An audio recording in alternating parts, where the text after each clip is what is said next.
सोचिए, दुनिया के सबसे बड़े गेहूं निर्यातकों में शामिल रूस से अगर अचानक गेहूं की सप्लाई धीमी पड़ जाए तो इसका असर सिर्फ रूस तक सीमित नहीं रहेगा, बल्कि दुनिया के गेहूं बाजारों में हलचल मचना तय है। और फिलहाल कुछ ऐसा ही अब होता दिख रहा है, क्योंकि रूस ने अगस्त के पहले 20 दिनों में करीब 14 लाख टन अनाज का निर्यात किया है, लेकिन ये पिछले साल की समान अवधि के मुकाबले करीब 2.5 गुना कम है। सबसे बड़ी गिरावट गेहूं में देखने को मिली। रूस का गेहूं निर्यात घटकर करीब 10 लाख टन रह गया, जो पिछले साल की तुलना में 2.6 गुना कम है। अब सवाल है कि रूस का गेहूं आखिर अटक क्यों रहा है। इसके पीछे सबसे बड़ा कारण बताया जा रहा है कि शिपिंग में दिक्कत और अजोव ब्लैक सी क्षेत्र में पोर्ट इंफ्रास्ट्रक्चर को हुआ नुकसान।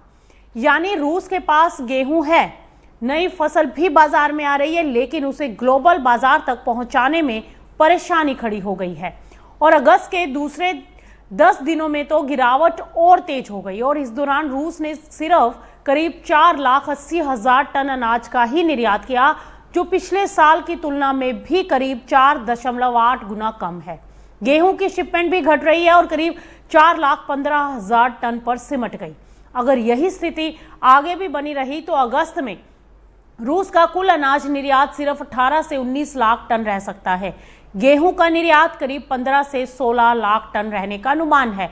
और खास बात यह है कि अगर ऐसा हुआ तो ये एक दशक में अगस्त का सबसे कम निर्यात हो सकता है।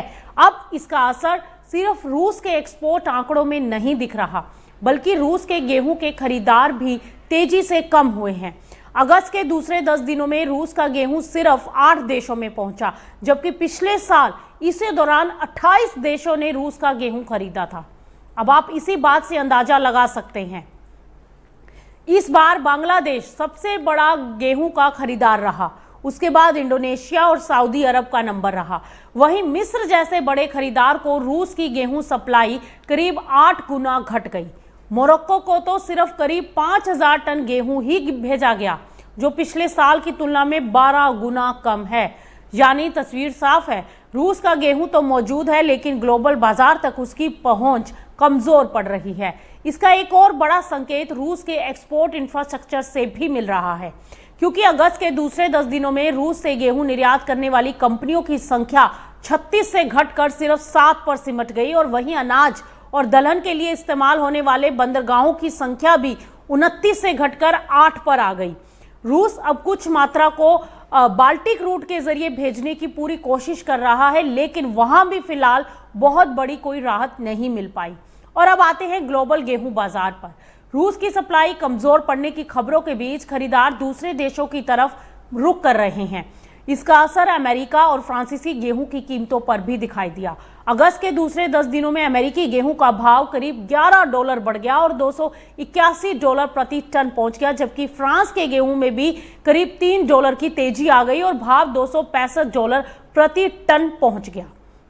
यानी रूस की सप्लाई में आई परेशानी ने अमेरिका और फ्रांस के गेहूं की कीमतों को बढ़ाना शुरू कर दिया है। लेकिन रूस के अंदर तस्वीर बिल्कुल उल्टी है। रूसी गेहूं का एफओबी नोवोरोसिया भाव करीब $4 गिर गया और $220 पर आ गया। घरेलू बाजार में क्लास 4 गेहूं का भाव करीब 11,500 रूबल प्रति टन, यानी लगभग $138 प्रति टन पर आ गया। सीजन की शुरुआत से ही रूस में किसानों को गेहूं की कीमतों में करीब 20% की गिरावट का सामना करना पड़ा। डॉलर में देखें तो गिरावट करीब 27% तक पहुंच गई है।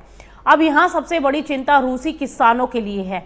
एक तरफ नई फसल बाजार में आ रही है, दूसरी तरफ निर्यात के रास्ते सीमित हो रहे हैं, और इसका मतलब ये है कि ज्यादा गेहूं घरेलू बाजारों में जमा हो सकता है। और अब बाजार में अगर माल बढ़ता है और बाहर भेजने की क्षमता घटती है तो कीमतों पर और रूस में दबाव आएगा। यानी रूस के किसानों के सामने एक अजीब स्थिति बन गई है। फसल है, खरीदार भी है, और निर्यात का रास्ता कमजोर है। और यही वजह है कि रूस की परेशानी अब ग्लोबल गेहूं बाजार के लिए भी अहम हो गई है। अगर ब्लैक सी क्षेत्र से रूस की सप्लाई लंबे समय तक ऐसे ही गिरती रही तो दुनिया के बड़े गेहूं खरीदारों को अमेरिका, फ्रांस और दूसरे सप्लायरों की तरफ ज्यादा रुख करना पड़ सकता है। इससे ग्लोबल गेहूं कीमतों को आगे सपोर्ट मिलेगा, खासकर ऐसे समय में जब दुनिया के कई हिस्सों में मौसम और लॉजिस्टिक पहले ही कृषि बाजार के लिए बड़ी चुनौती बन गए हैं। तो कुल मिलाकर रूस के गेहूं निर्यात में आई भारी गिरावट ग्लोबल बाजार के लिए एक बड़ा संकेत है। रूस में गेहूं फंसा है, किसानों पर कीमतों का दबाव है, जबकि अमेरिका और फ्रांस के गेहूं को इसका फायदा मिलना शुरू हो गया है।